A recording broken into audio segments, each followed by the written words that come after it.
स्वामी रामकृष्ण परमहंस जी cancer रोग से पीड़ित थे। उन्हें खांसी बहुत आती थी और इसी कारण से वे खाना भी नहीं खा पाते थे।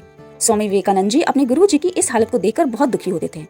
एक दिन स्वामी रामकृष्ण परमहंस जी ने विवेकानंद जी को अपने पास बुलाया और कहा, नरेंद्र, तुझे याद है वो दिन जब तू मेरे पास मंदिर में आया था? तूने दो दिन से कुछ नहीं खाया था, परंतु अपनी माँ से झूठ कह देता था कि तूने अपने मित्र के घर खा लिया है ताकि तेरी गरीब माँ थोड़े बहुत भोजन को तेरे छोटे भाई को परोस दे, है ना?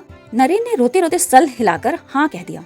स्वामी रामकृष्ण परमहंस बोले, यहाँ मेरे पास मंदिर आता था तो भूखा होते हुए भी तू अपने चेहरे पर खुशी का मुखौटा पहन लेता था, परंतु मैं भी झट जान जाता था कि तूने कुछ नहीं खाया है और फिर तुझे अपने हाथों से लड्डू, पेड़े, माखन, मिश्री खिलाता था, है ना?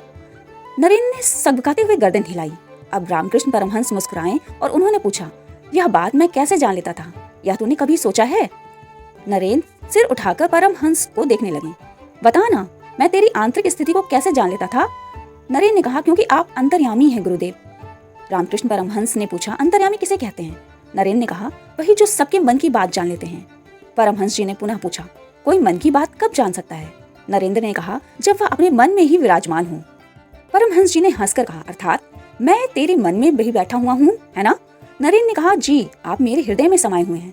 परमहंस जी ने प्रेम से पूछा, मैं तेरे भीतर समाकर प्रत्येक बात जान लेता हूँ, तेरे सभी दुख पहचान लेता हूँ, तेरी भूख का एहसास कर लेता हूँ, तो क्या तेरी तृप्ति मुझ तक नहीं पहुँचती होगी?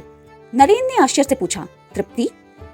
परमहंस बोले, हाँ तृप्ति। जब तू भोजन करता है और तुझे तृप्ति होती है, क्या वो मुझे तृप्ति नहीं करती होगी? अरे पगले, गुरु अंतर्यामी होते हैं, अंतर जगत के स्वामी होते हैं। मैं अपने शिष्य के दुख भोगता हूँ, मैं एक नहीं अपने हजारों शिष्य के हजारों मुखों से खाता हूँ, इसलिए मैं तृप्त हूँ। स्मरण रखना, गुरु केवल एक देह नहीं है, वो तुम्हारे रोम रोम में निवास करते हैं। गुरु शिष्य से भिन्न नहीं है। यदि कल मेरी यह देह नहीं रही तब भी मैं तुम में जीवित रहूंगा, मेरे शिष्य के माध्यम से जीवित रहूंगा, मैं तुझ में सदैव रहूंगा।